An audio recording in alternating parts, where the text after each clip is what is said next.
Thank you. Calling the Finance Committee to order. Members Alderwoman Sheila Finlayson and Alderman Fred Payon are present, as well as many of our staff who help us through these meetings. First order of business is approval of the agenda. David, we had talked about having a briefing from Michael Johnson on the CIP, but I forgot to tell Takia about that. Is it something that we could do at the next meeting, or I'll ask the committee if Michael is ready, we could add that to the agenda? It certainly can wait till the next meeting. It's not something that is an emergency or anything like that. It's just an update of the capital project. So next meeting would be perfectly fine. Okay, I think that's a good idea. Even though this agenda looks somewhat skimpy, I think it's actually a pretty full agenda. Committee, I would like to add a report from me from the March 11th Financial Advisory Commission meeting, if that's amenable to you. It was a very good meeting, and a lot of important topics were brought up that I think you should be aware of. Mr. Chair, then I'll move approval of the agenda as amended to include the Finance Advisory Committee report. Or commission. Are there commission? Yes. Mm-hmm. And I'm waiting for, thank you. All in favor of approving the agenda, please signify by saying aye. Aye. The agenda is approved. Next item on the agenda is the minutes from the meeting of the 3rd. I'll move approval of the minutes from the March 3rd meeting. I'll second. All those in favor of approving the minutes indicate by saying aye. Aye. Aye. Thank you for the minutes, Takia. Next item on the agenda is discussion of the budget meetings schedule. And I had a few items in mind for this. The first is that we'd had several retreats, and at those retreats, we talked about moving to a meeting of the council as a whole, or at least a much broader meeting of the Finance Committee budget deliberations that would include as many alderpersons as who would be able to attend. The primary purpose in my mind is one of efficiency. In the past, we've gone through a lot of detail. We've heard from all the department heads, and we come up with our recommendation, and then it feels like we just do it all over again once the budget is turned over to the council writ large, and many of the same questions arise.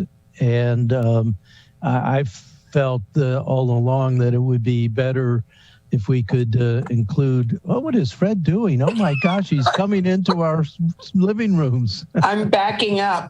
Yeah, right. So I still think that's a good idea, but I don't know how feasible it is.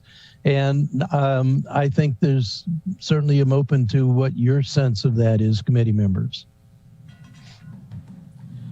Are we talking about bringing the department heads in more than once? Well, that's what we traditionally do, because we have them brief us, and then we turn around and have them brief the entire council. And that seems to me to be a fairly inefficient way to do things. And particularly now that I think we have a fairly rigorous format where the department presentations are couched in terms of the performance management system. And they also at that time give us their goals and objectives and their performance measures. And I think those are very important things, very helpful things to get from the department, but it would be nice if they only had to do it once. I thought we had already decided that we would invite the full council when we invite the department heads, so that they will only have to do it one time. I wanted to make sure that my sense of that was the same as yours, and I agree. But that needs to be coordinated through David and Jody in particular, but particularly David. Actually, I was anticipating a much tougher fiscal 22 budget than I think we're actually going to have, and I want to talk about that in a minute. We still have some bumps to get over, but I was anticipating that we would have some really tough questions about eliminating services and the attendant implications for staff and things like that. I think the American Relief Act, what is it called now? American Rescue Plan. Rescue Plan, AARP. I wonder if AARP feels like some of their thunder's being stolen. I think, and we can talk about that when we get an update from Jody, and also I report the discussions from the FACT. I think that is going to have the effect of kicking the can down the road largely to fiscal 23. We'll see what Director Dickinson and City Manager Gerald have to say about that in a minute. But nevertheless, I think that the more we can do things jointly with our colleagues and do it only once, the better. And I would certainly like to have an open invitation for our Finance Committee deliberations. And in fact, in the past, many of our colleagues, particularly Ellie, but also Dewan and Rob, have joined us. Brooks is new, but and he works for a living, so that may complicate his life. But I think he also would be someone who would be likely to attend. Rhonda's schedule seems to not allow too much of that. But still, I think the more we can do things once and get everybody on the same page as soon as possible, the better the process would go. I think if we come up with a schedule and we send that schedule to our colleagues and make it clear that if you would like to hear from a department particularly, or all of them, this is the schedule, please try to fit it in. And if we have a combination of day meetings and late meetings, I'm not saying evening, but maybe 4 o'clock meetings. And I know that takes staff out of their normal work schedule, but it may be helpful to adjust those hours when we have our meetings to try to get more of our colleagues, make them available. I like that idea, and that's what I had in mind too. But Fred, you haven't spoken to this. What is your feeling? No, I don't think it's the best idea in the world. I mean, it's not a bad idea. It's a good thought, but as a practical matter, there are going to be a lot of our colleagues who aren't going to be able to be here all the time. And they're going to want to hear equally from everybody. And I don't know that it's feasible. I don't think it's a bad idea, but that's a practical matter. I know if I were working right now, even part-time, I'm sure I'd be missing some of the meetings, and that's something I really don't think I would want to do. So let me throw it over to David and Jody at this point. I think what Fred is suggesting is that the presentations from the department heads might be, we might want to offer scheduling those in the evening to accommodate those members of the council that work, which does include Dewan also, by the way. He's working 2 different jobs, so he has scheduling difficulties. Again, I want everybody to hear it, and I think those are very rich meetings, coupled with the great PowerPoint presentations that David, you and Jody put together for us last year. I think those things largely tell the comprehensive story. So I think that anything we can do to make that available to everybody would be a good idea. But that is a scheduling issue that you would have to work out with the senior management. And we can certainly work that out. My concern is not with the department heads, department directors. My concern is trying to get the council all together for these multiple meetings. And Right. you know, that's more your job. I can certainly try to help with that. But Herding the cats. Yeah, we'll get the directors there for you know, for whatever meeting times. I think the 4 p.m. meetings is a good idea too, because that allows more people to actually view the meetings as well, which I think is beneficial. So we will support that. Okay. Excuse me. I recognize. Okay. Yeah, I agree. And if it means having evening or late afternoon meetings for department heads instead of asking them to come to you twice and do the same presentation, answer the same questions, I think that's a better option, even if we have to do it into the evenings. And the first work session that we're doing right after the book comes out is a work session. So hopefully everybody will be able to make that. And that's when David and I and Katie will be doing our presentation of what's in the budget and what, you know, the overall view of the budget. So other than that, it's deliberations and additional questions and analysis of extra information, which could be evening or daytime, whatever the committee prefers. Okay. So we get the budget delivered to us by the mayor on the 12th of April. Do I have that right? Yeah. So it would seem to me that the next step would be to have this briefing of the whole by the department heads. The finance committee can start talking about things if we feel the need, but I think it would be nice if we all start on the same page. And that briefing coupled with, I would assume, a PowerPoint or two from you, David. You did one on you and Director Dickinson did one on the general funds and on the capital fund.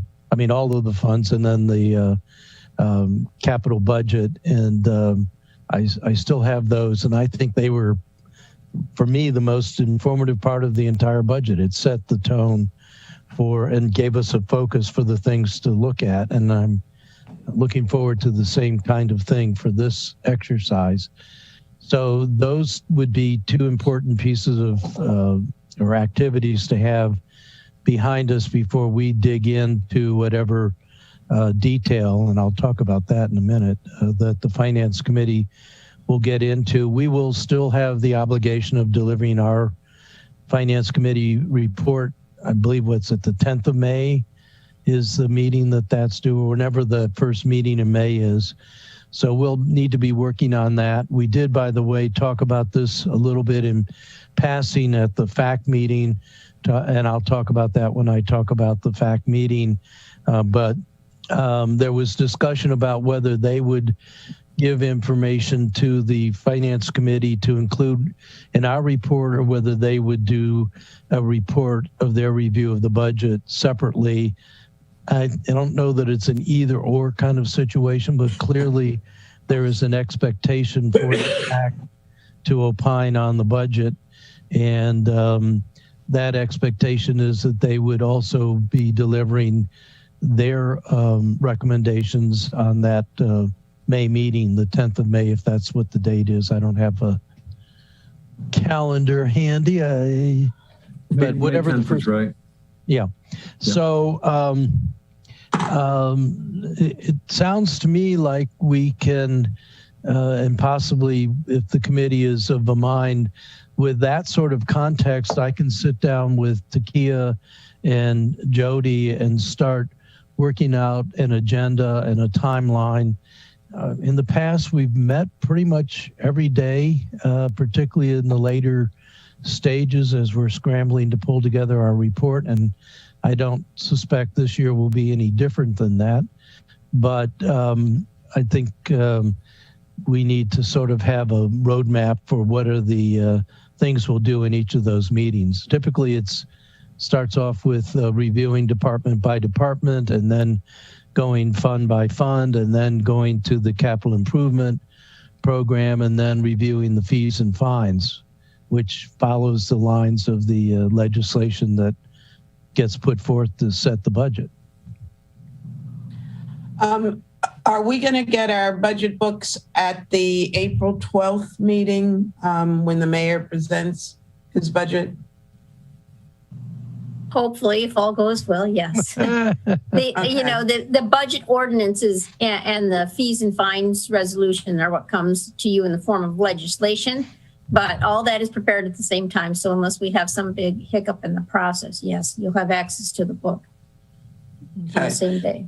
So everybody will have access to that from day one, which I think is important. Right. Well, we have a schedule from last year, Ross. You just read it to us. So we're going to try to stick with that same timeline and just kind of plug it into this year's schedule. So that makes sense to me. But Alderman Payon, you've been sagely silent. Sagely silent. Yes. Just listening, that's all. Taking it. All right. So I will sit down with Takia, work out a schedule, run it by David and Jody, and then we can present that at our next Finance Committee meeting for your deliberations. I don't think there's anything stunning or surprising there, but we need to put it to paper. It may be helpful to ask our colleagues if we're going to be doing late afternoon sessions, which days are best, so that we can make sure we capture their availability. I think that's a great idea. I'll craft an email to send to the council, run it by you and Fred, but it'll contain this notion of the meeting of the whole, at least to get the presentations from the department, and our plan to try to schedule evening meetings to include those people who work as much as possible and ask them for input on times and days that work for them. Okay. All right. So this discussion of the budget binder is timely because that's the next thing I had on my agenda to talk about today. And we got sent to us a mock-up of the binder, which was an example using Public Works. I took the opportunity to review that, and I sent Katie and Jody 2 comments. One was, it really is helpful for me to have column totals at the bottom of tables. So like on page 3 of this mock-up where it's showing FTEs, would really be helpful if we had a line that had total FTEs for all of the components on that page. The next page, and I don't know if you guys have this handy, the next page has only one water waste collection, and it does have a total for it. But, you know, I sit here and try to add up 1 + 1 + 1 + 1 + 1 + 6 + 1 + 1 + 2. Alderman Arnett, that was just to give you an example of what it's going to look like. If you remember last year, we had a total for those charts, and those will be included this year as well. Okay, perfect. The other thing that I noted is that this does not show the line item information out of Granicus that we got in the middle of the budget process last year. I still would like to see that by department, and I think that is very helpful to try to understand what's going on underneath the numbers. So, and I can answer that, and so can Katie. So we will have an electronic version of that report that you can use, and if you want to click on a number, it will break down. It'll show you the same information and in the detail lines. However, if you want a physical copy of it as well, we will break that down and give you a physical copy of that information. I'm not sure what kind of form that's going to take. We don't know if we can print it cleanly out of OpenGov or not. We may have to prepare a second document in Excel and print that like we did last year. So it's your preference. Creating the second document will take some extra time, but we will do that if you want a physical copy. Well, as long as I can make, oh, Sheila, you're on mute. as long as I can make my own physical copy, that's enough for me. I don't want to. Well, so what that entails is you would be looking at an electronic document. You would use your mouse to click on a line item and it blows up and shows you the detail. But if you want to create your own, you then have to print and providing your computer can do this, print what you're looking at, and then click on the next item and print what you're looking at, and click on the next line and print what you're looking at. That sounds like a very time-consuming endeavor. Well, I agree with you, and I'm sure my computer can do it. I don't know whether I can do it, though. It would take a while. So I don't know if we can talk to OpenGov if there's a way to get the detail in some kind of file form that we can print it. We'll look into that. So you want a physical copy. Doing it yourself on the electronic version will be a little tedious and time consuming. So let's see if we can find another solution for you on that physical copy. The council members that want to use the electronic version will be able to just click on it, see the detail, and then close it and go to the next line. So I'm one of those people that usually has a ruler in hand and I look across columns and I hold one page and then flip it over to look at another page. So it's easier to do for me in hard copy, but that may just be my foible, and I don't want to put you to work if I'm pretty sure Rob also does this, but if it's just two of us, then maybe we can figure our own workaround rather than create another pile of paper. But I do want to see it, and I do want to be able to flip back and forth and compare. And I will pull down my budget binder from last year and look at the same information from last year. So it is something that I maniacally look at. So just my foible. Okay, we'll see what our options are on our end and how easy that is for if you want to do it yourself. Otherwise, as I said in my comments, this looks pretty slick. I think it looks like quite a nice document. And we're going to be adding some sections. We're trying to get information on accomplishments, FY21 accomplishments, and FY22 highlights for each department. And we're hoping to put those in bullet forms as well. So that's pending. Okay. Are there other comments from or questions from committee members? None for me. All right. And I think Sheila got called away. The next thing that I have on my agenda to talk about, and it's sort of a combination of, Jody, your typical update for us, but also the projections tables that you gave us, and you also discussed with the FACT committee. And I also looked at the quarter ending December budgeted versus actual that Katie provided us. So I wanted to kind of talk about the projections and the fund balance tables, those three tables, but also go through some important things that the FACT brought up that I wanted to bring to the attention of my colleagues on the council. So I can go ahead and start and we can jump in, or Jody, if you think there's a better way to do it, or you had something prepared, we can do that, and then I can jump in with the FACT report. Ross, may I ask a question? I'm sorry. Sure. I had to take that call. That was our health officer. Going back to what Jody was describing with accessing additional information from the, what is it, OpenGov. Were you referring to the ability to tap on, for example, a position and then some additional information would open up? Or are you talking about, I don't know what you were talking about. I'm talking about tapping on a number.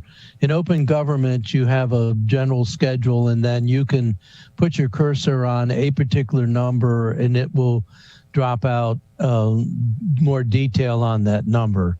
But which number are you, which Okay, number are we referring to? I don't know if Katie, I don't know, she could also pull up a demonstration for you if she can share screen somehow. I don't know if that's doable with this meeting format. What it means is you will see those tables, for instance, your public works example, and you have salaries and benefits for the general fund. You would be able to click on the salary and benefits line and it will pop open and show you what salaries and what's benefits in that budget line item and any other line items in that category they have. For instance, the police and fire may have uniform allowances in theirs as well. And then you would click on the contractual services line and it would pop open. It would tell you all the line items that are making that up. So that's what we're talking about, just the amounts. We don't have any other features yet about clicking on a position line and find out what positions are in there and who that is or anything like that. But just on the amounts. Because that's what I was looking at, the chart that had the positions, and that's why I was trying to. Okay, I'm good. Thank you. Sorry to interrupt. And we will get again this year the full FTE table, that additional supplemental table we got last year, which showed the contract and all of those people in addition to the regular staffing positions. Okay. That was a question. Was that a question? Because it sounded like a statement. So no, yes, we are. It was actually a plea. They are the same presentations we're presenting this year. Some of them have to be. Some of them may not be in the OpenGov format. We kind of have to take a picture and put them into the OpenGov format, so there won't be any other detail behind it. But it'll be there with the same schedules that we had last year. If you want, go ahead. No, go ahead. I'm sorry I interrupted you. No, you were before Alderwoman Finlayson asked her question. You had asked about the projections, and I was going to move on with that. But well, let me just one last thing on the budget because we got a lot of blowback last year.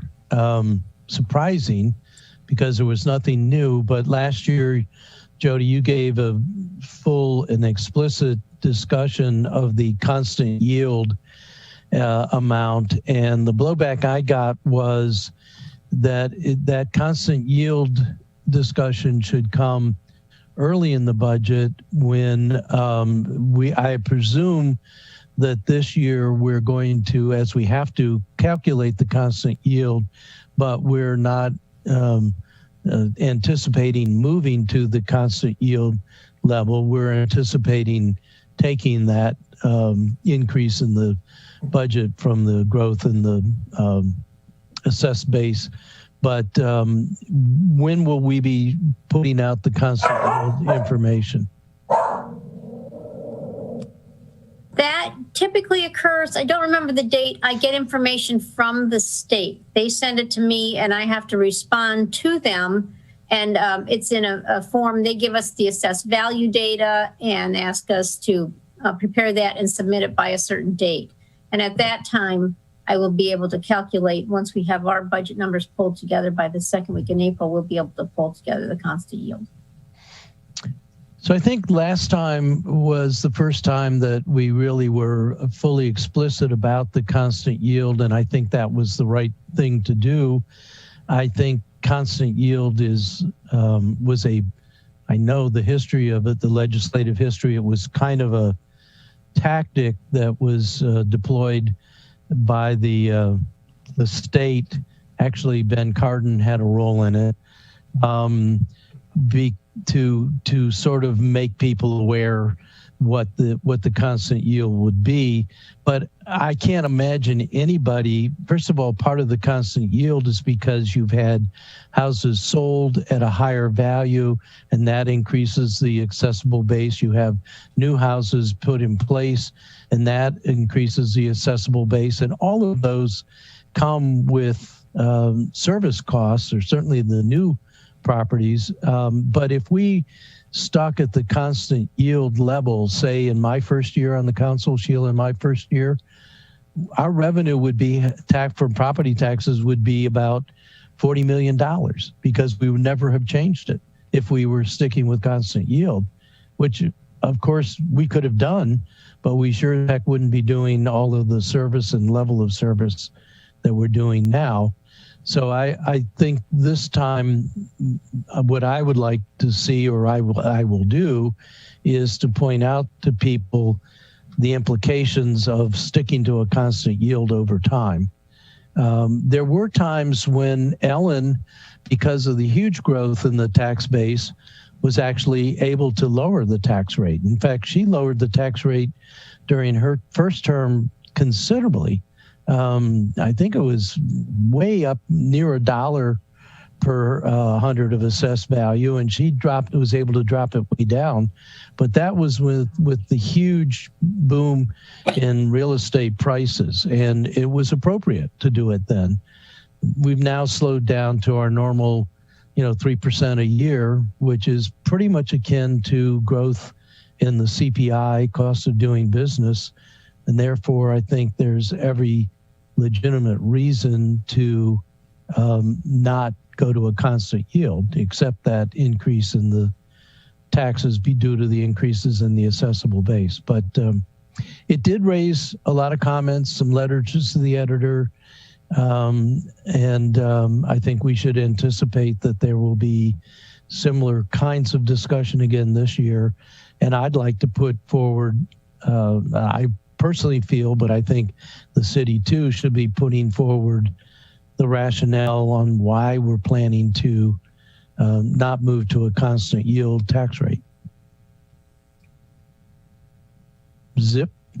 All right, so with that diversion, these tables that we got with the projections were discussed at the Financial Advisory Commission, and I thought it would be good in your report to us, Jody, for you to sort of give us the same kinds of things that you gave the fact, starting with the revenue projections, which are pretty flat, about a 2.4% increase, and then going to the expenditures. And then I think the most important information is the fund balance table, which shows that shortfall of $3.7 million, which sort of sets the context for our fiscal picture for fiscal 22.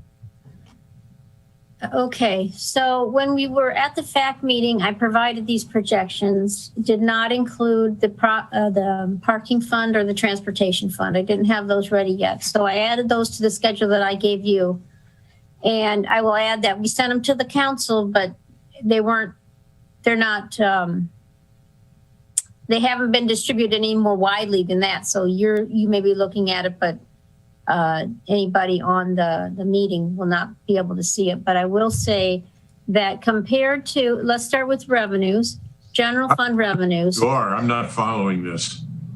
Fred, I sent you an email again this morning. You had received it, but I sent it again with attachments, and it is, I'm not sure that it does have the parking and transportation fund. Down at the bottom, you don't see the parking and transportation fund at the bottom? No, I probably have the old from Ross. Yeah. I haven't received anything from you this morning. I see something from Takia dated or here we go. updated. We'll put it up. Okay, all right. We'll share it. I have seen that. Yeah. Okay. So just for, this is expenses, and we were going to start with revenue. So if you click on the revenue tab up top. Okay, so can you scroll down to the bottom to see if I forgot to add the parking and transportation in the print view? No, there they are down there. So that was not on the fat copy. But if we look at the general fund revenues above, that shaded the column to the second from the right, that's 80,066. That's my revised projections for revenue for this year. And to give you some comparison, in November when I last did this, that number was 79,500,000. So it is a little higher. I don't see that on 80 million. So look at the second column from the right in the line item that says total general fund revenues. Got it. All right, so that's about $500,000 higher than it was the last time I did these. Not where the hand is, but over to the right. Yeah, there you go. Thank you, Julie. Right there. Thank you. Whoever my helper is over there.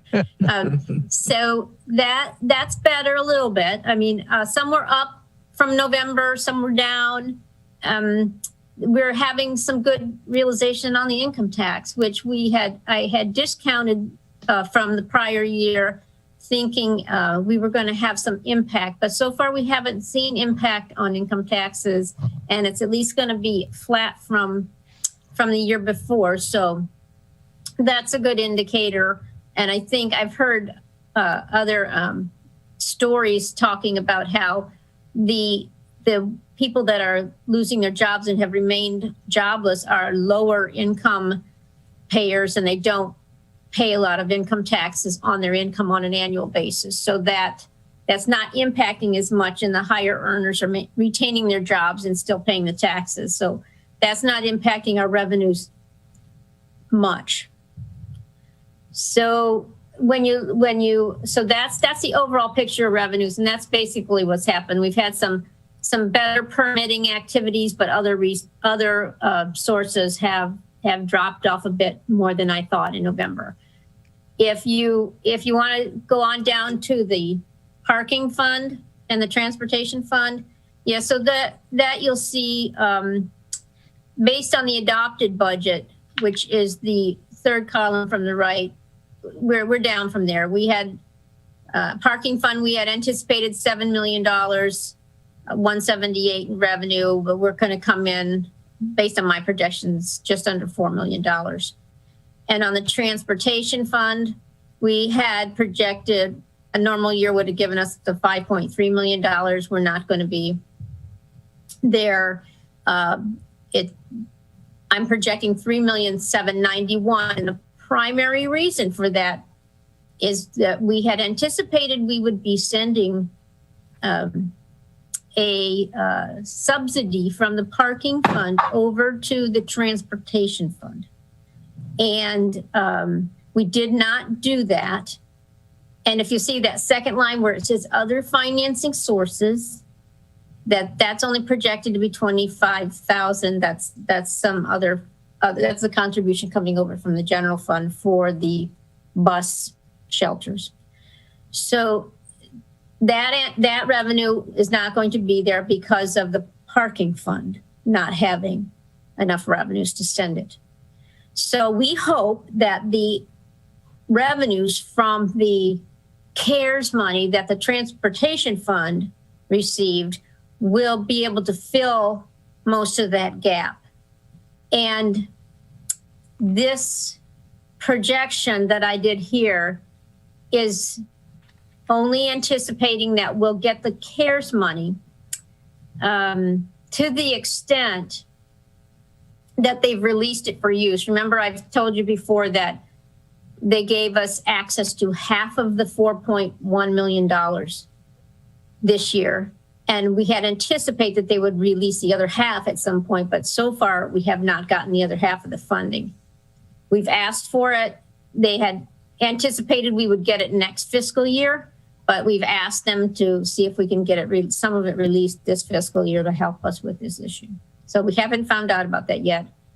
And I did not project that extra funding, $600,000, would be in this scenario with my projections. If you go, can you switch to the expense? Well, before you do, the real takeaway for me, and particularly before we got these tables with parking and transportation, is revenue is still pretty flat. I mean, that's only predicting a 2.4% growth. And when we go now to the expenditure table, you'll see that expenditures are not projected to be flat. Right. And to that, you can see some of the prior year's activity in this table, and you'll see we've been in the $80 million range for the last 3 fiscal years. So that, coupled with the fact that expenses increases, where the problem is the revenues that we would have anticipated that would grow and cover some of some of those those increasing expenses, we haven't gotten those, that it's flat. And really, to your constant yield comments, the only real increase in revenue we're anticipating for next year is the property tax. So if we do constant yield, that would take away $1.5 million or so for next year. And Sheila, the marker you've put down, or maybe you're going to bring it up yourself, is we still need to be worried about this cross subsidy between parking and transit. And at the FAC meeting, I asked the question and David answered it, but we have looming also Hillman Garage being down. And so I raised the question with Hillman, which is the preponderance of our off-street parking revenue, what's going to happen with the subsidy that comes over from parking to transit. And I think there were two answers to that, but perhaps, David, you could repeat the answer that you gave to the FAC, which has to do with Sure. our... Yeah, I'd be happy to. So we're actively seeking outside funding for the city dock project so that we don't have to use that concession money, and we could then roll that into either annual or monthly payment from the developer instead of a one-time large payment. So we're going after federal money. We're talking to the state. The state's been very generous on the Compromise Street project, and we would hope that they'd be the same on the city dock flood mitigation. So there's a lot, and of course the Resilience Financing Authority has always been an option for that as well. We think that there may be some money from the Naval Academy, through DOD for resilience that supports their installation as well. So that's part of it. That's sort of the revenue or money side. We're also going to look at the transit system as part of the Hillman Garage project. We have a company called VIA that needs to develop the plan for getting people downtown when the garage is out of commission. And we think that the whole system can be improved by that process. So we'll look at the short-term things that we have to do because Hillman's not going to be there, but we'll try to carry some of those over to the long-term to make the transit system more cost-effective. So that would be more on the expense side of things. So between the two, we're optimistic that we'll be able to cover the loss of revenue from Hillman Garage. Ross, may I? Please. Yeah, of course, that's a big concern for me. David, Mr. Gerald, who's going to be creating this overall plan for transit and for parking? Is there someone who's other than you, which is great, but that's one more thing on your plate. Who's creating this total vision for how we move forward through this? So Rick Gordon's very involved with the AMRP project because it's really going to come out of the AMRP work because VIA is part of that team.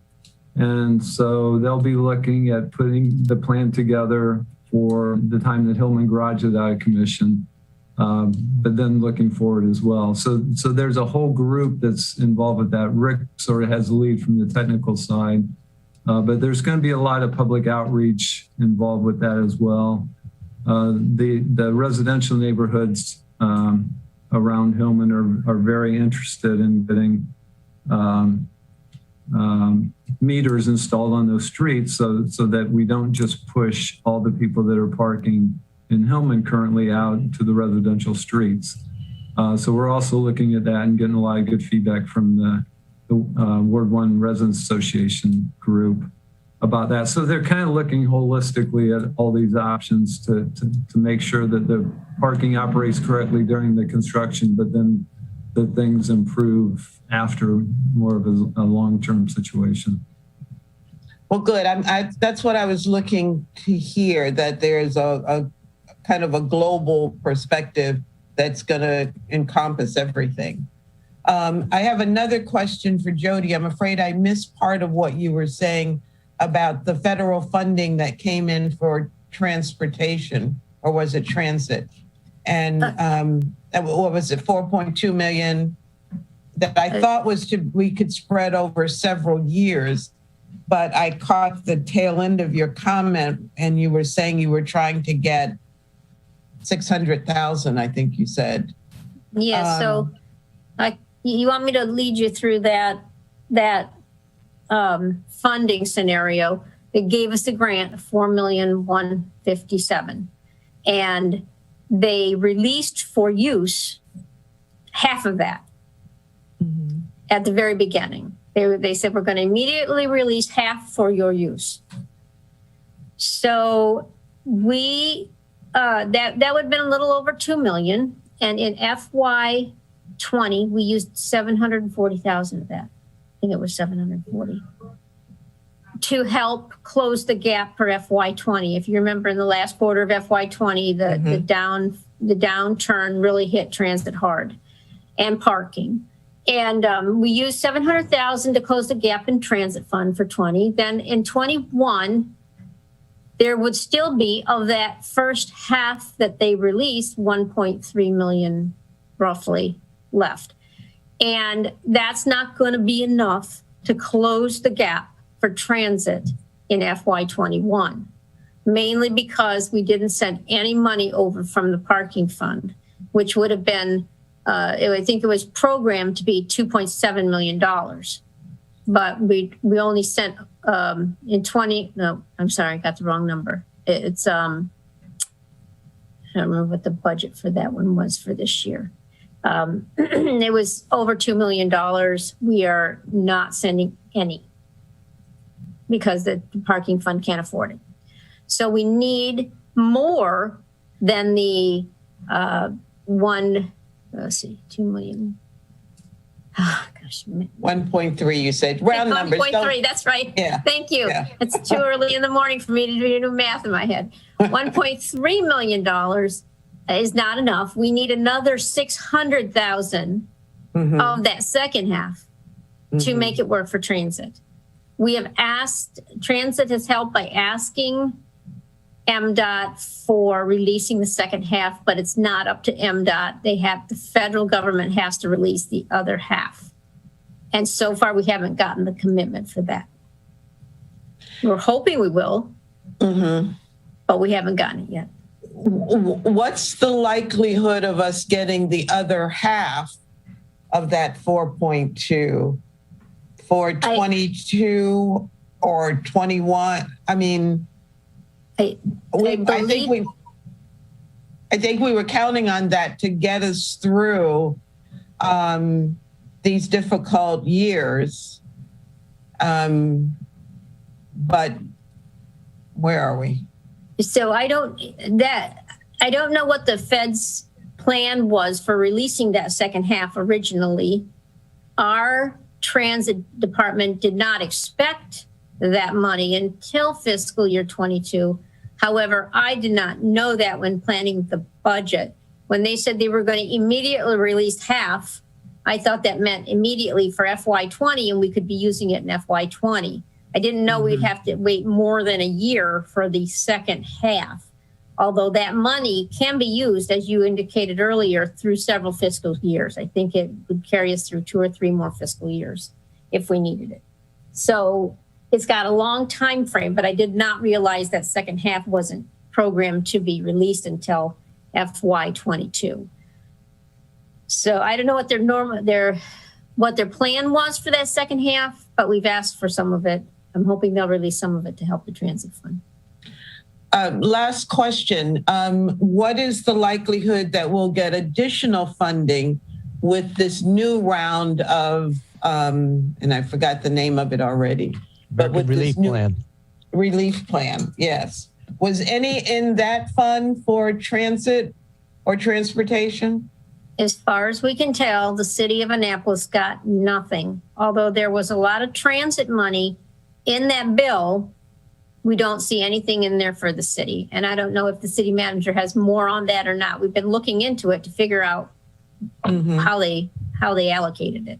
Yeah, we've been looking into it because the other ones, we didn't put in requests for those. Those were all determined by formulas on how much each city or transit agency got.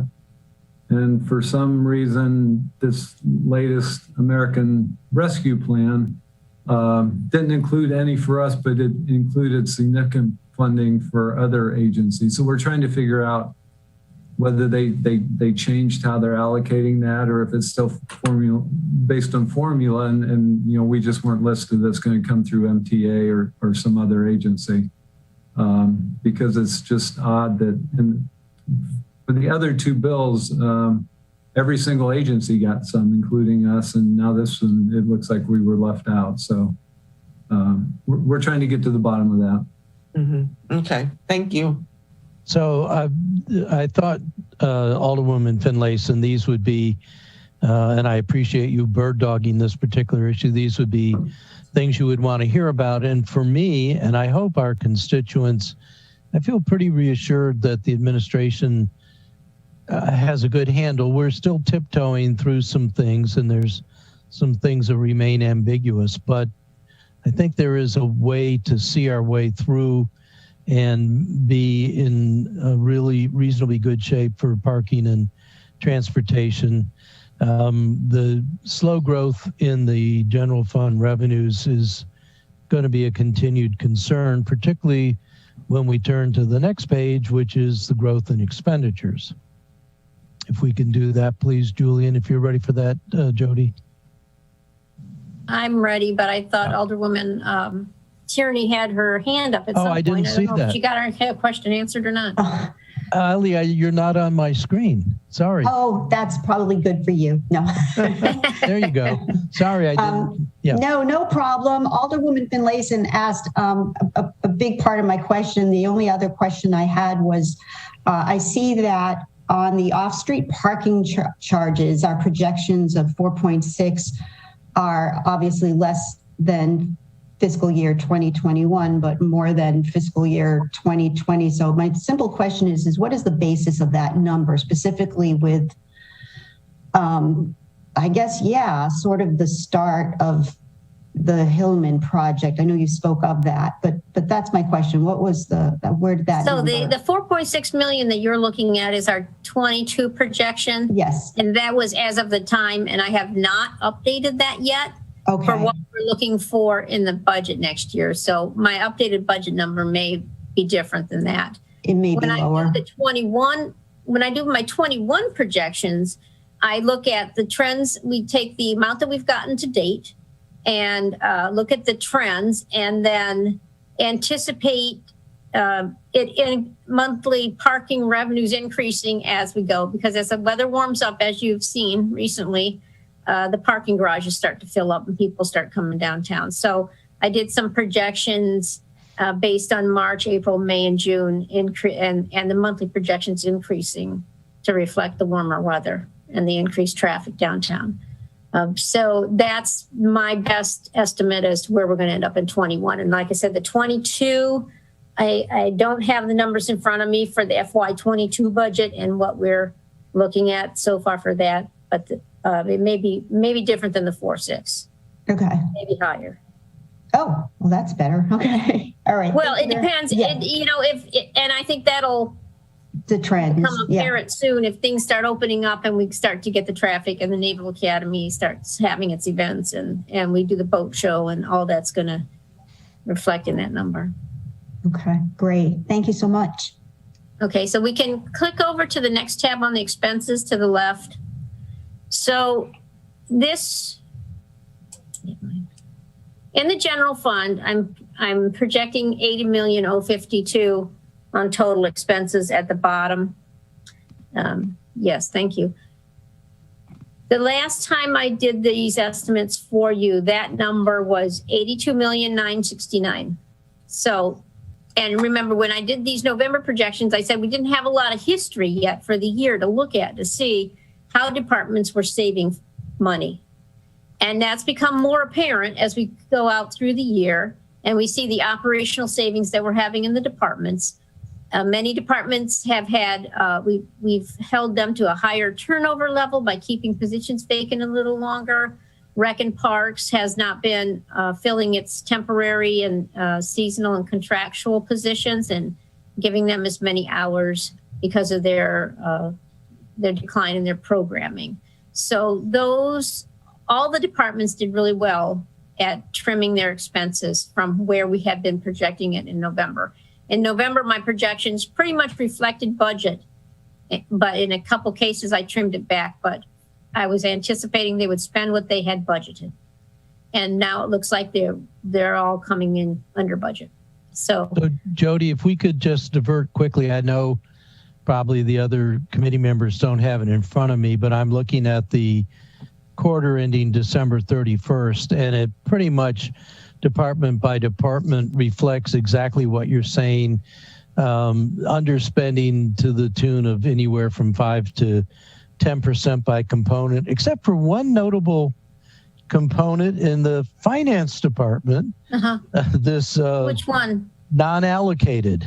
So and that mysterious category, non-allocated. So I can tell you that's probably our debt service. Our debt service number is in the December number, and an awful lot of our principal payments on debt are made on August 1st. So a lot of the debt service budget is spent in August. So you will see much lower. It's not a 50-50. You wouldn't see 50% spent in December. You're going to see a lot more spent in December than what's in the budget. And then for the rest of the year, it's mostly interest payments. So, right, so I was pulling your chain a little bit, but on the next page, those are good questions, because that if something is off, that'll pop out when you look at those percentages and see. Right. So when you look at our two biggest spending categories, police and fire, police is at 45% of their expected spending, and fire is at 44%. So they're holding the line as well. All in all, when you look at these quarter ending reports, it looks like the department managers are really doing their fair share of helping us through the budget situation and holding the line. So they should get kudos for that. Yeah, they are. I was very pleased when I started going through these, and I saw how well we were keeping expenses in check. It's going to make for a relatively comfortable FY21. So that's the summary. We did a good highlights of what's happening. I don't know if anybody has any other questions on expenses. If you go down to the parking and transportation, I've projected their expenses as well. And as you can see, they're lower, much lower than budget. But when you look at their reduction in revenue, it causes a problem for them. And do we have any questions on? Okay. Yeah, no, I did want to focus on two things. If we can go back up a little bit and look at police and fire as projected for 22, those are big number increases. It's about the total increase in the projected fiscal 22 over 21 is $11.3 million, and $6 million of that are for police and fire, but their percent increases are 3.6 for police and 2.3%. I think, I'm sorry. For police, percent increase is 18%, and for fire, 12%. So those are pretty healthy increases that we're projecting for fiscal 22. The other place where there's a big increase in spending, although the dollar amounts are small, is Parks and Recs, which is projected to increase by 14%. Are you looking at actual 21 over 22 bud projected, or are you looking at budget to budget? I'm looking at projected 21 to forecasted 22. Okay, so these projections for 22 are assuming we have turnover in those projections, but it's assuming that everybody's working in FY22 except for the turnover factor. And you'll notice that in the adjusted budget for the police department, we've moved some of their expenses to CARES money this year. to be covered by the 4.2 million that we've gotten. And that's not an insignificant amount. So their expenses for this year are going to be lower than they normally would be because of those transfers. Also consider that there is the COLA is in there, the steps, and remember that their pension contribution is going from 28% of salary to 34.77% of salary in 22. And so that also is a significant increase in their budget. Okay, so if I went from adjusted to projected, it's still a 7.8% increase. And when you go back and look at our revenue, which is increasing by 2.4, that's where the rub comes in. And so your general point is with flat revenues or revenues that aren't keeping pace with increases of 7.4, and I say those two departments are 7.4 because of that pension increase. Right. The other departments you'll see with a 3% COLA and steps would be, anywhere from 4 to 6%, depending on how many employees in that department are eligible for steps. So you have the payroll expenses generally going up from 4 to 7% by department. And of course, as you can see, the revenues have been relatively flat. So I'm glad you mentioned pension, because one of the things that I've been looking at, and I was going to ask David to talk to you and Trish for the next negotiated contracts, which will be a fiscal 23 issue. It's notable the increases in contribution to the state pension plan, which are about 9%, versus the increase for our police and fire pension percent of salaries is 33%. And I'd really like to understand what is the possibility of moving our police and fire pension plan to the state pension, and what are going to be the rubs. Like, I don't know whether the state pension has a drop program, which was really one of the important recruit and retention items when we negotiated the last contract and when we talked about that in the IBB. But that huge increase, and I think there's every expectation that the actuarially determined contribution is going to require even more and more percent of salaries as a contribution of the pension plan, is really one of the things that makes the cost for police and fire go up more than you would normally expect, particularly when we're using that tactic of not filling positions to delay expenditures. So it's something that I think needs exploration. I realize this is a negotiated item and certainly not a particular matter for this fiscal year, but I will say it now. My feeling is, because of the American Relief Plan monies of almost $6.7 million, we're really going to not have nearly the predicted problems. We're still going to have some problems in fiscal 22, and we'll see that when we get to the fund balance table. But it unfortunately kicks the can down the road, and I believe exacerbates the budget situation that we'll be facing in fiscal 23.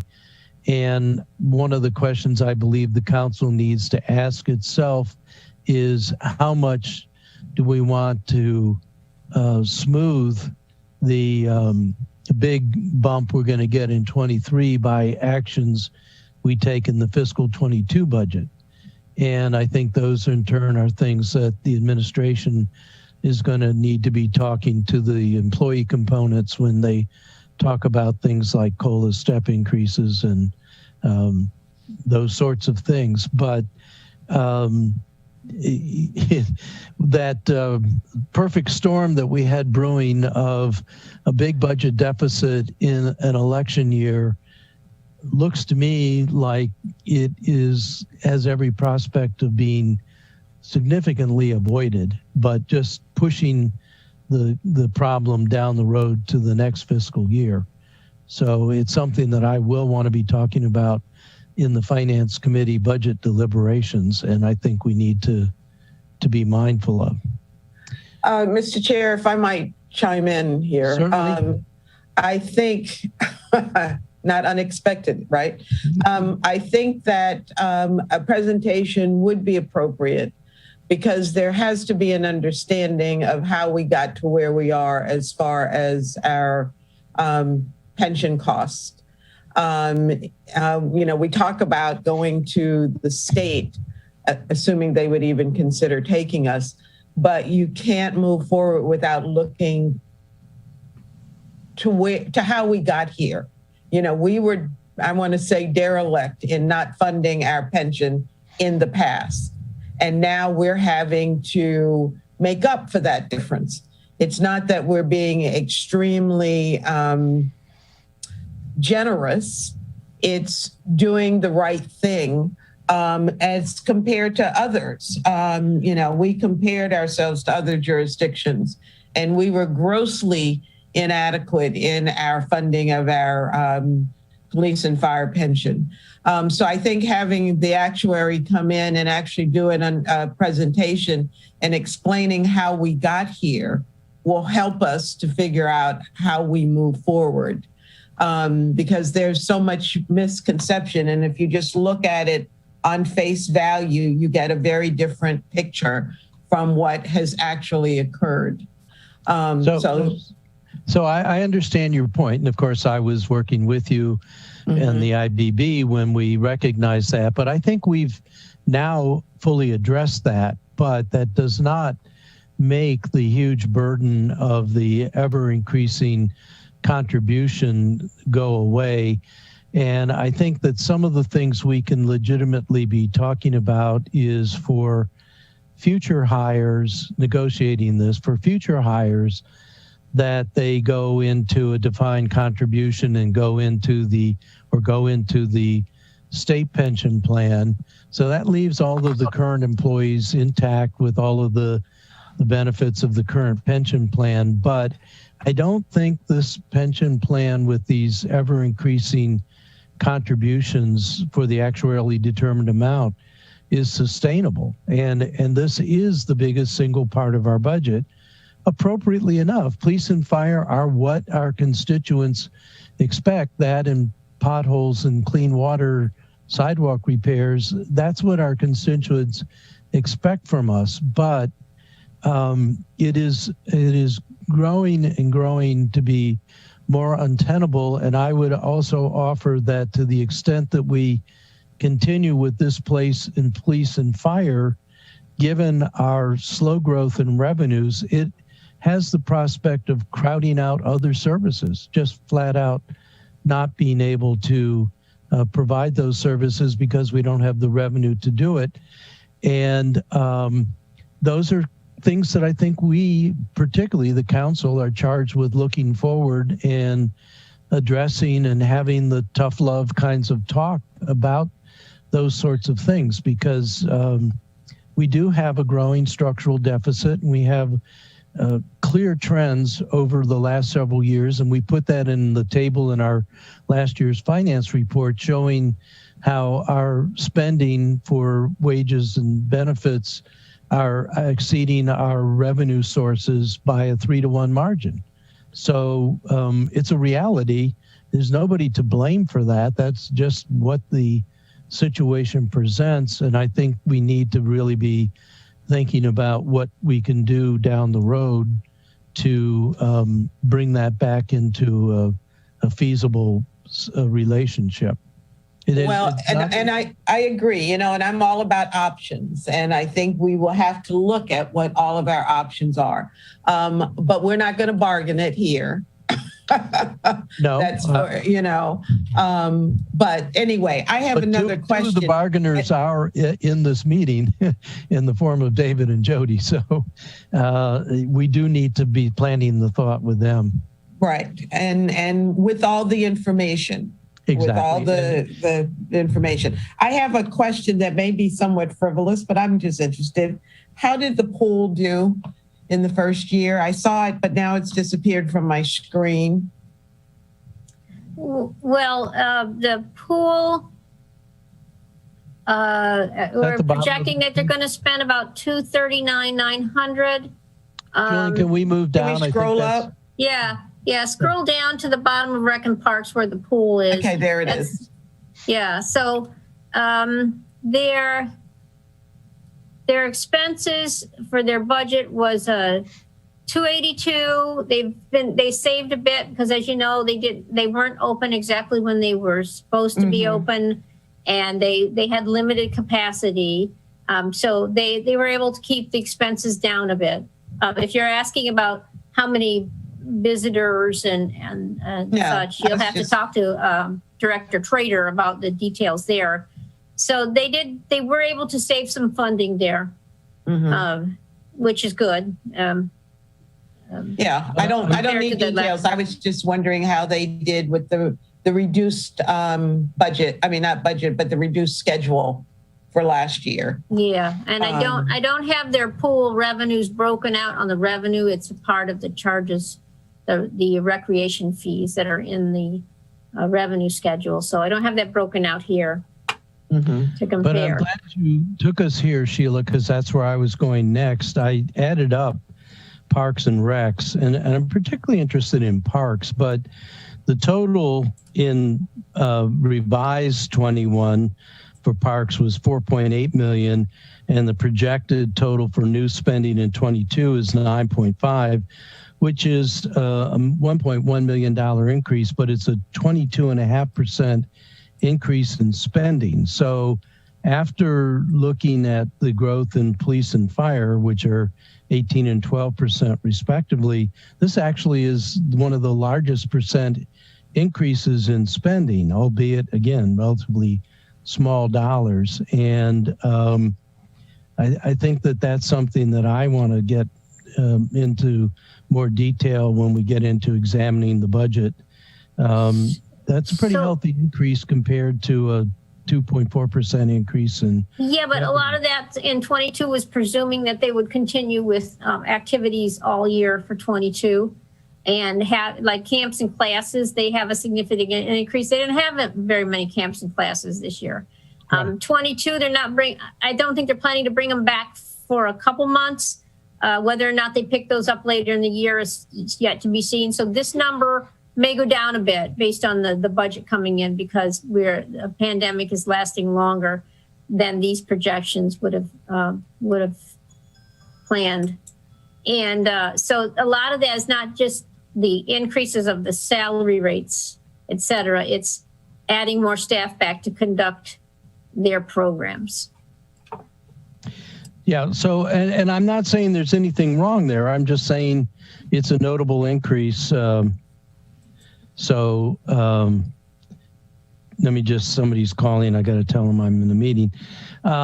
It's just when I look at, I tend to look at percent changes because I think percent changes actually give you a lot more information than looking at the absolute amounts. And so when I see a big percent change, that's where it tends to draw my attention.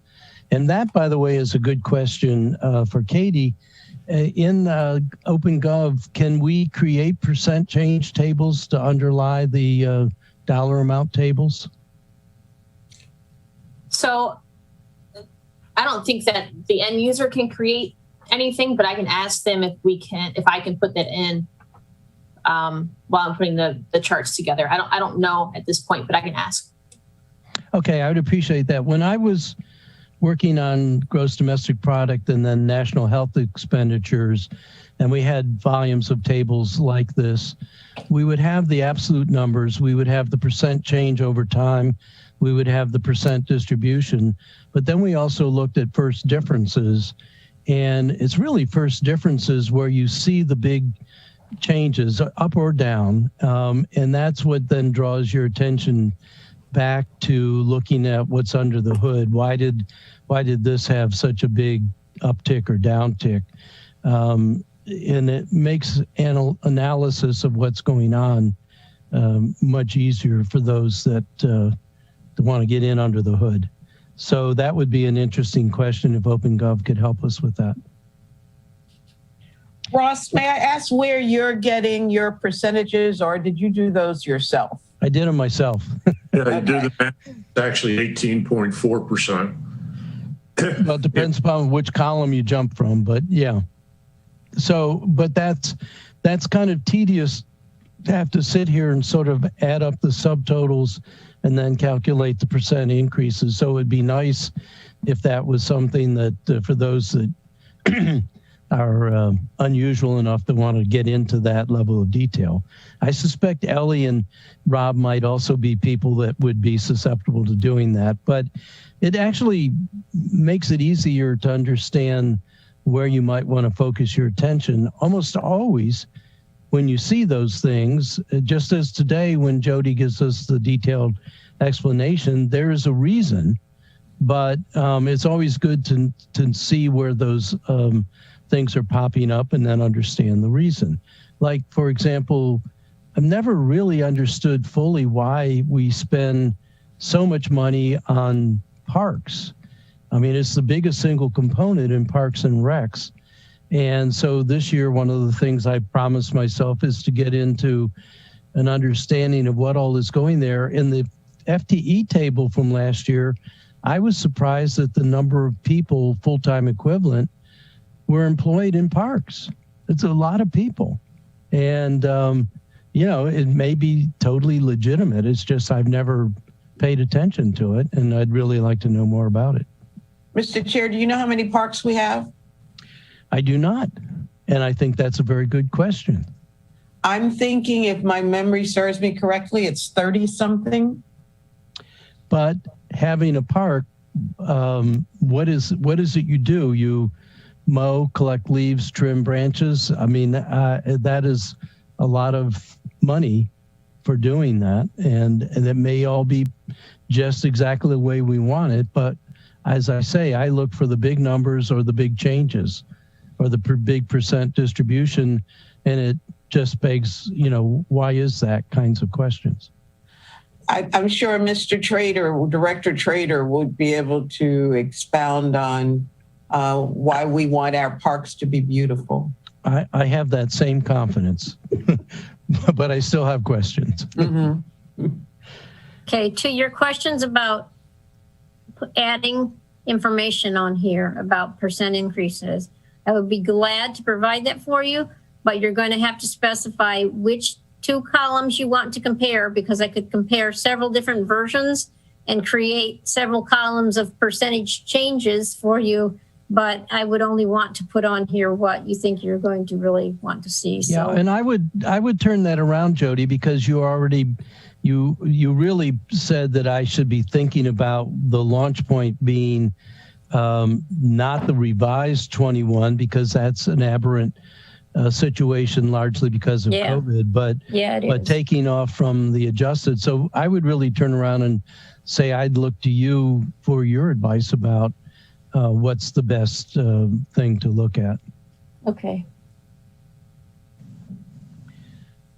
So are there any other questions or observations about the expenditure projections? Again, this is just really helpful information and a good dialogue. And actually, for once, I think a better dialogue on the Finance Committee than from the Financial Advisory Committee. They tend to really get into the details, but you guys have done a really good job of digging into this, and I think it's been a good discussion.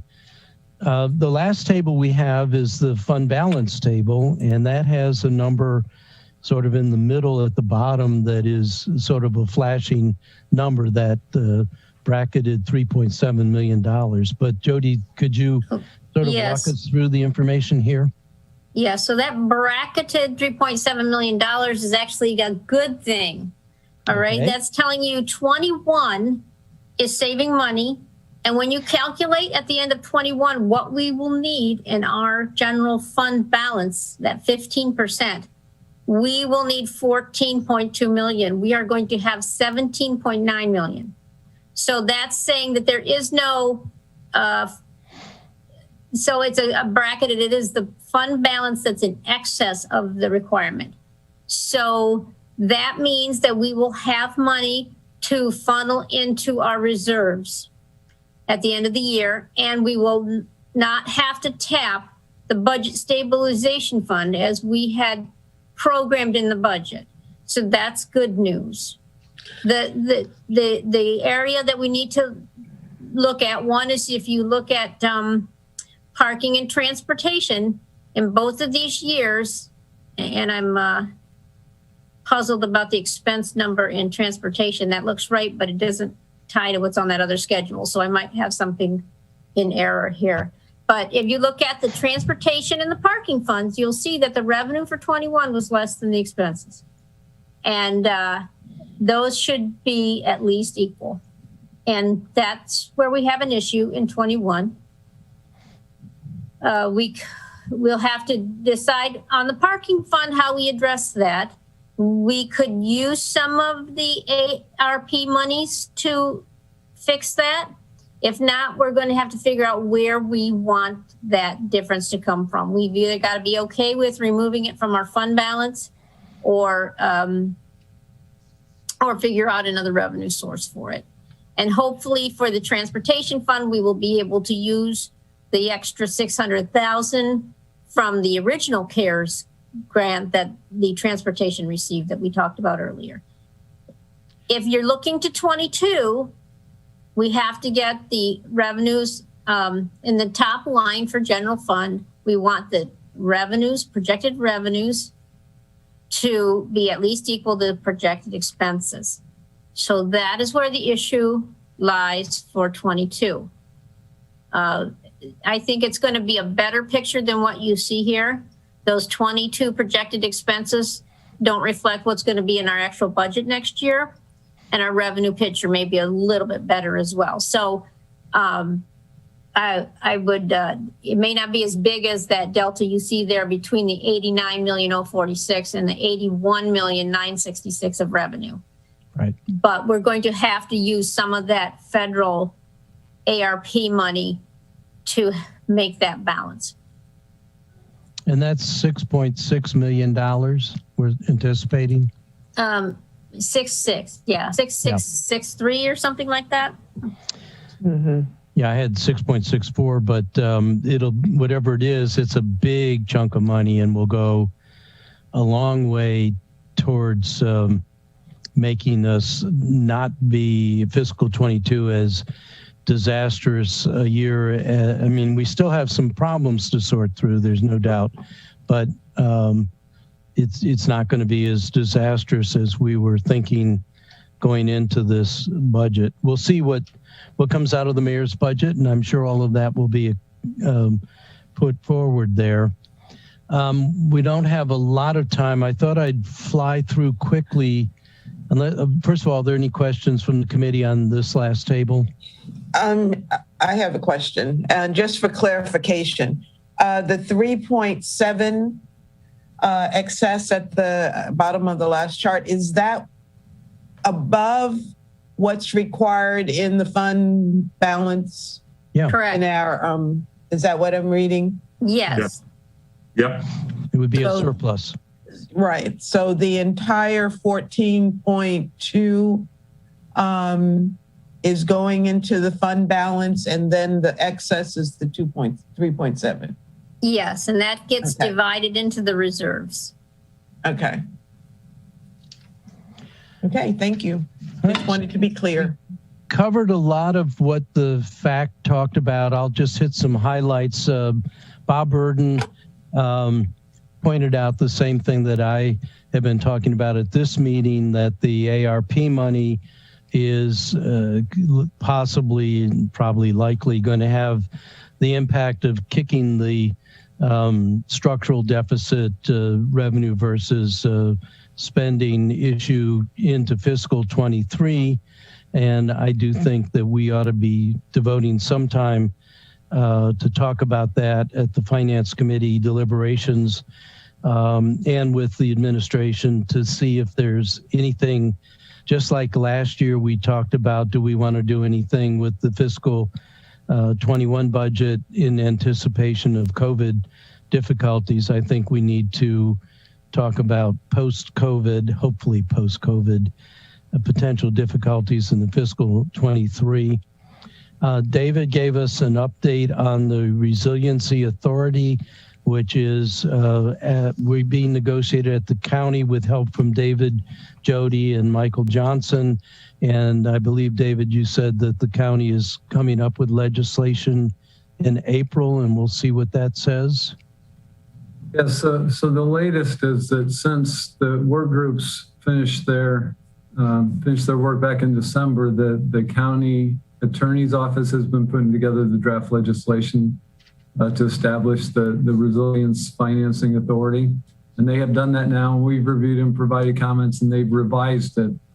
So the county plans to introduce that on April 19th, but we would like to meet with each of you, the council members, to preview that legislation in advance of the county introducing it, because we want to introduce it shortly thereafter for this current council to consider and hopefully approve.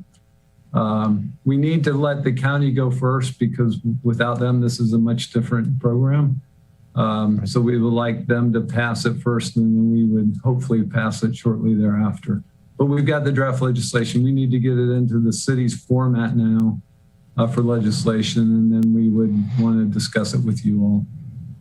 So as an aside on this Resiliency Financing Authority, I was talking with Sarah Elfrith about the tap on the hotel tax, the additional taps, now 2, and pointed out that we were thinking of that hotel tax as a possible source to fund any bond issuance from the Resiliency Authority. I know that John Hammond had pointed out that that could finance maybe as much as $50 million in bonds over 30 years. And I got the distinct impression that Senator Elfrith was not thinking about that as a funding source. And I didn't come away with the feeling that there were warm fuzzies about the Resiliency Funding Authority, period. So I don't know whether that was mistaken information or construing on my part, but I think that's something we need to worry about. Most importantly, if we're going to have an authority and it's going to issue money to do resiliency things, how do we pay for those bonds? Where's the revenue? And I don't know that we have any particular carve out in the budget plans for that right now, but as the legislation is in the offing, I think that if we create an authority, we ought to create an authority that has some possibility of having some funds to do something with. So I would just suggest that's something that needs to be put.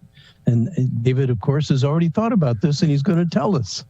Well, I can tell you that Senator Elfrith is a big supporter of this concept. She introduced the legislation in the legislature and really worked hard to help get it passed.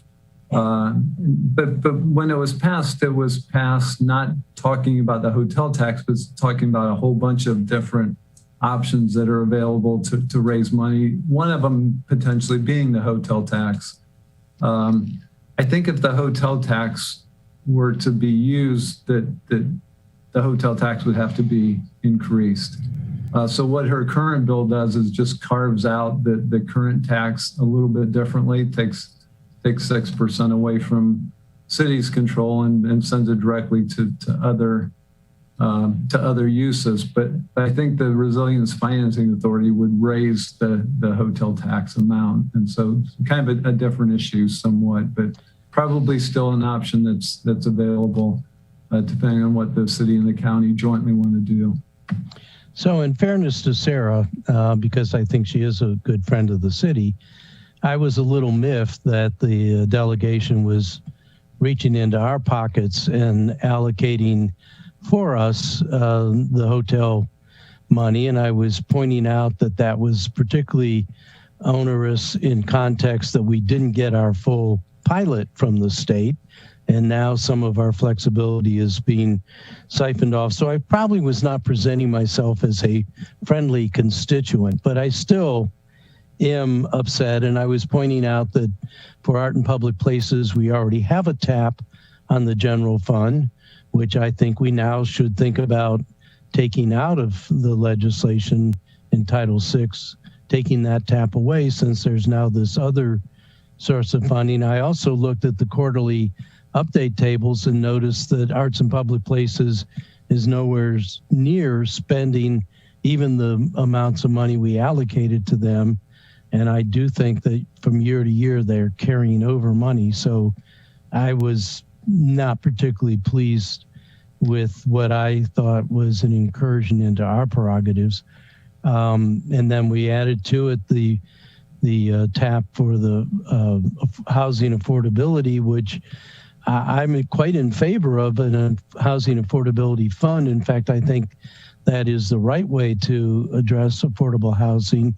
But I'd like to know more about that fund, if it's been established or not, and how it's being controlled and criteria of how it was allocated. But when do we get the brontosaurus ribs back on Westgate Circle? I don't think we do. We never did own those. Ellie, you had some comments? Yeah, I do on that, and a suggestion. I created quite a stir on that allocation because, I read about it in the paper, and, and it was very clear that 3% was taken out of our general fund to go to arts and public places. I thought it was just a very inopportune time to do that. And the most frustrating thing was not knowing what the source of it all was, and probably still not knowing, but it definitely came from the city to Sarah Elfreth. It's not Sarah Elfreth's job to make sure that everybody in the city is coordinated, but we obviously weren't. And I just think in the future, I'm not sure how, but whenever anything like that is addressed, it should go to the finance committee. I worked really hard to increase the arts and public places budget when I was elected. And as you know, they don't even spend the money allocated. And I know this doesn't score me points with the arts community, but show me how you're going to spend it now. And, now we're going to we should task them with, arts and bus shelters, perhaps the flowers on Main Street, make this useful to offset what we're losing in the general fund. I'm just going on record that I think it was just a very careless mistake, and whether it was political or not, and we are ultimately to suffer because of it. So I really think you should look at some kind of resolution that any sort of, action like that comes before you to discuss, and not a surprise. Now, I agree with you, but I will tell you what Sarah told me, which is that the request did come from the city, but not from the mayor initially. And it came from citizens, including arts and public places. Right.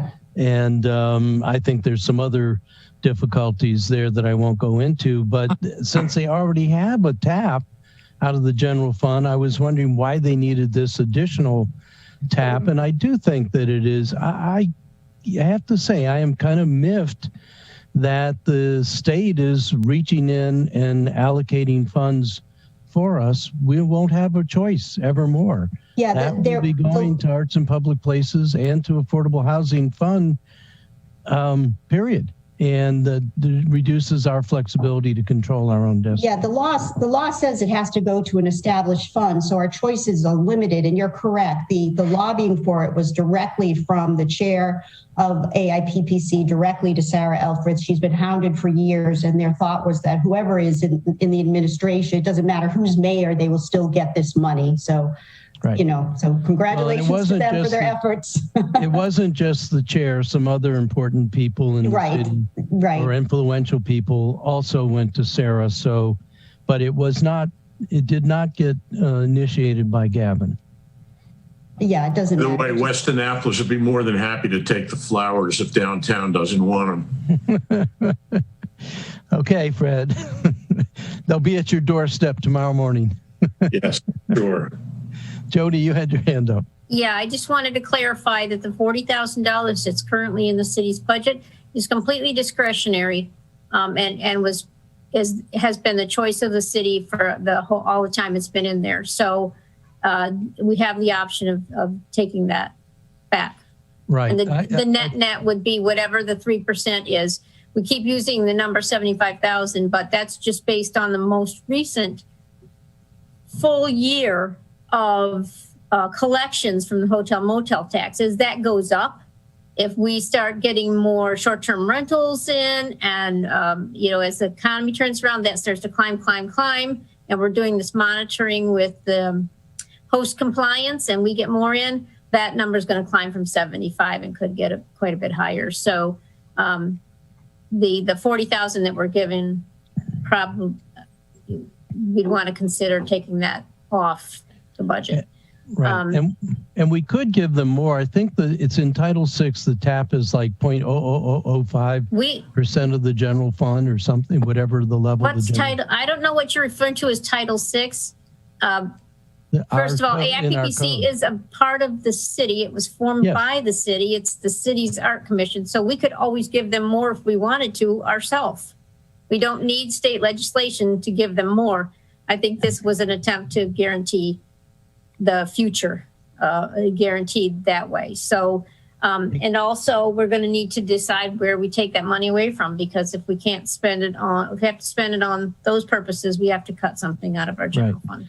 So the history is that in Title VI, there is a specific language that says arts and public places will get up to 0.000 some number of the total of the general fund. So it's a specific set aside in code. We have not for the longest time given them the full amount of that money. And for a number of years, particularly back when Josh was mayor, we gave them a very small amount, $20,000, of which at least $10,000 automatically had to be allocated to maintenance of existing art. We tend to rent art rather than purchase art. So the ribs in Westmoreland Circle, we do not own. They go back to the artist, or have gone back. I don't even know if it's still there, but we do have to maintain it. We, in recent years, particularly with Gavin, we've increased that amount. I think it was $40,000 in the last few years, not all of which was spent, but does not the full amount that could have been allocated per the TAP in the code. But now I think the prospects are that it'll be a much larger amount of money that will automatically go to them without any control from us. It's dictated by the state, and they'll do with it what they will. I don't even know what happens if they don't spend all that money from the TAP on the hotel tax. Does that carry over in some fund? How do we account for all of that? Or is that their own accounting? Because it's not a city program. It's right now, from a physical standpoint, that money goes through the general fund, but we do consider it a separate fund. And if you notice on your annual financial statements, there is a reserve for that fund at the end of the year, depending on whatever's left in their money. But in this case, I think we're going to have to create a separate accounting fund for it and account for it differently. It's going to be a little bit more work for us. We also give 3% to the county's arts council as well. So that's in state law. So two quick things from the FAC. One, the FAC gave us their presentation on the spending affordability from the Spending Affordability Subcommittee, and I thought they were going to go ahead, but seemingly they're waiting for a letter from either the Finance Committee or the city or something. David, I don't know if you remember exactly which, but a letter asking them to proceed. So they've done nothing since. Let's do that. Pardon me? Let's do that. Yeah, but I guess the question is who? Is that something that David, you can get drafted? Yeah, I can get. I think they won it from the council, which was a little bit surprising. I had the same reaction when they asked that I thought they got the go ahead. I thought it was pretty explicit during the council work session that there was support for that. But we'll draft one up, and maybe it just comes from you, Alderman Arnett, as the chair of the Finance Committee. I don't know if you're comfortable speaking for the council, or we Or we can have everybody, or we can have everybody sign it, but we'll draft it up. And we can do it like a council citation. It can come in a blue folder. Well, I think we should do it right away. And, if the three of us have to sign it, we'll make arrangements. If not, Ross, God bless you. You got my... All right. Sheila, what's your sense? And Jody, I'll get to you. My sense is that you. I'm good with you signing the letter as chair. I'm good with all of us signing it. All right. Whatever it takes. To get it drafted. Whatever, quicker. Right. Jody, you had your hand up. I wanted to add is one of the reasons they're asking for this, the primary reason is because now the FAC, who are not city employees or city management, have to go to outside organizations and say, we're working on behalf of the city to do this task. And they want to have something in hand to say, see, they've given us the authority to ask these questions so that they can reach out to these outside organizations and other jurisdictions as well. Yeah, of course. And the fact, and particularly with Fred as chair, they do it by the numbers. They do it the right way. I was like David, I was sort of, whoa, I thought we were done with that, and we're not. So we have to do something to give them that piece of paper. Sheila, you had Yeah, I thought when we created the fact that we empowered them to do this right from the start. So I'm surprised, but if they feel they need a letter, then let's give it to them.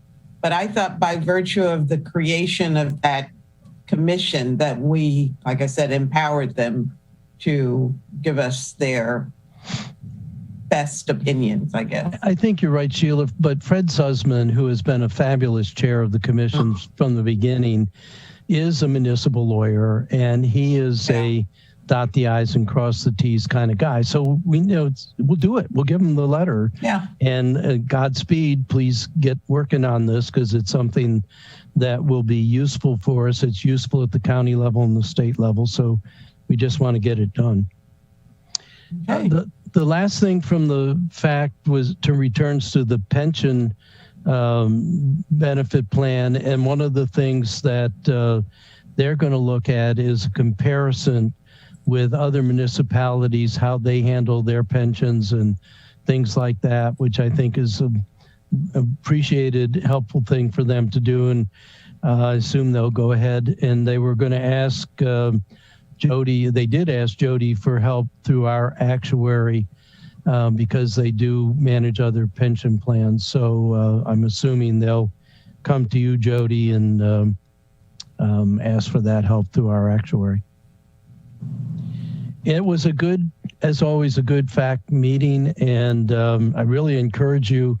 They start at 8:00, but I find that there's just a different perspective when it's going to the fact. Different kinds of information, for some reason or another, seem to be discussed, and it really completes the picture. For me, at least, with the information that the FAC gets and then the Finance Committee gets. I think they've always done a sterling job for us. Yes, David. Yes, so Jody and I met in Tricia Hopkins after the FAC meeting to start that work on information gathering for them. It wasn't clear, maybe we need to talk to Fred, but it wasn't clear if they're going to look just at police and fire, the one that we control, or if they were going to look at the state pension as well, as far as us gathering information to provide back to them. Do you recall the conversation, whether they're just focusing on police and fire or all of the pension systems that the city uses? I know that was my focus, but I'm not sure what their takeaway was. Actually, I'd like to know more about the state pension plan for our employees. And I'm particularly interested in what the state does for other municipalities for police and fire, because that is where we have the carve out.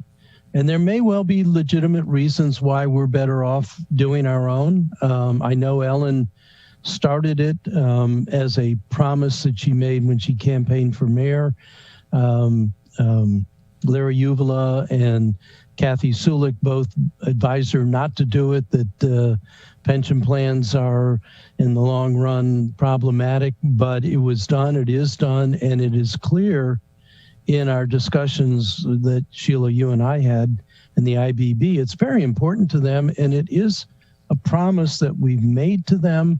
And I think that there was some resentment when we weren't funding the plan, that we were not fulfilling that promise. And I think there was also their own comparison where they saw at that one point in time, they were contributing a lot more towards the pension than other jurisdictions have contributed towards the pension. So there's a lot of emotions and nuances to this. It's not something that you should go into lightly.